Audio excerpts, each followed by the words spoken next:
Middle High School, and the director here at the time said, go sit down with my drum set. So I was like, all right. And they brought all the elementary school bands, middle schools, we played, and there were multiple feeders at the time. I actually like the setup now that we have a singular feeder because all the focuses, and that's great too. There's goods and bads for everything. So every once in a while I pull out the Lion King, and I said, this is ridiculous. Like, you want us to play the Lion King? But I was in my 20s and I thought everything was cool or not cool, and I soon learned that that wasn't the case. Then I played it, and I watched all the kids love it. Like the performers, the 5th graders, the 4th graders, the 7th graders, the seniors. I mean, it's hilarious. And I learned something that night, that music can reach even in fun music, right? Who's seen The Lion King?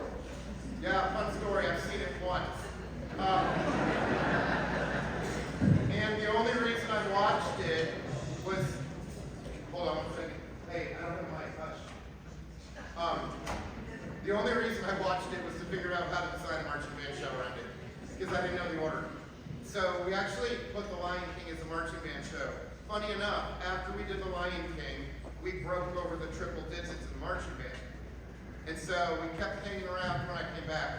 It was 64, 76, 95, 95, Lion King, 116. And then I did a couple more, and then it was just interesting. So, great music reaches. Couple more words before I play this and we bounce. Number one, thanks for sticking around so long. I know it's a whole world of stuff. Hey, this is for the students too. Can you guys kind of hear me? Yes. Okay.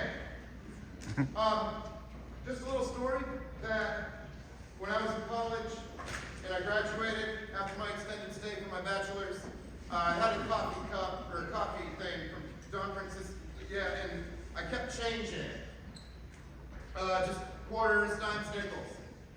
And I had job opportunities, 2 or 3 interviews coming out of college. One of them was at Union High School, that is the competitor to Broken Arrow. And they flew me out there. Here's 2 band rooms, it's a semi-loading truck thing. The football field had like those massive stadium lights. There was an arena of 5,000. I mean, it was like ridiculous. I felt so overwhelmed, but so welcome. And then I interviewed at a job in Tennessee, and I was like, these are broken drums, I don't want to work here. And then I got a call, and they said, hey, there's a job in Atlanta. And the college band director had worked with this high school band director, and he was my college band director. So I was like, okay, I'll go down there. When I called to get directions after interviewing downtown, this lady answered. Her name was Renee Zweigel. And welcome to, hello, this is Chattahoochee High School. And I was like, this is like home. This sounds like one of my parents. And I was like, is this Chattahoochee and Johns Creek or Alpharetta? And she said, yes. And I just got the information, and I came up here to this tiny band room. And there was a gentleman and his wife, and they were the directors, very, very prominent music educators in the state, Southeast, and honestly the country. And they were super welcoming, and it was like, so I connected with my college director. Here's the deal.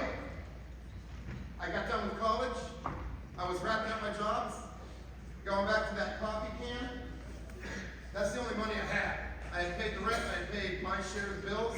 I had coffee can money to get down here, a gift card to Applebee's from a student at a high school I had, and when I came down here for the interview, that band director took me to Chick-fil-A.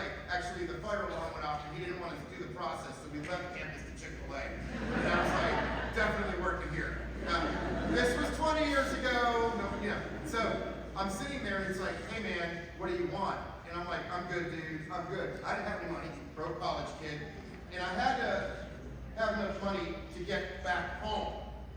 And so I traded my coins. I said, hey man, I just want a drink or a sweet tea.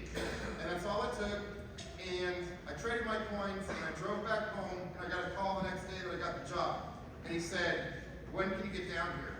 And I was like, hey man, I gotta work another month. And he goes, no, I need you here now. The boosters will help you get down here. How much do you need to move? And I'm stupid. I'm like, $500. And he goes, are you stupid? So I said, well, I don't know, dude. How much do you guys have? He goes, man, boy, listen, it's like you need first month rent. You need this. I'm like, I'll take whatever. You guys can help. I really appreciate that. And I moved down here. And I was the student that left, and this is the important thing for you guys. I was the student that left the university, that was the fun guy, that took a little longer in college, but like never really gave up, and really kind of ignored everybody's opinion. I was the guy that got the cool job. I was the guy that took a chance and took these kids to BOA when the whole world was like, he didn't need you to get you to BOA. Yeah. And we made semifinals.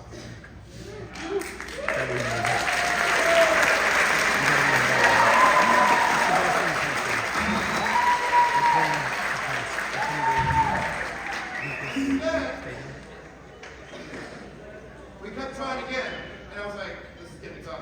But, Atlantic Quest used to work here, or used to rehearse here. I was a front ensemble instructor, but I wanted these kids to have it. So we started an indoor drum line. We went up to date in the first year. Next to last place. And then the next year after that, we won the Spartanburg Regional. So, here's the thing, guys. If you're listening all the way in the back or in the front. Don't let people tell you what you can or can't do.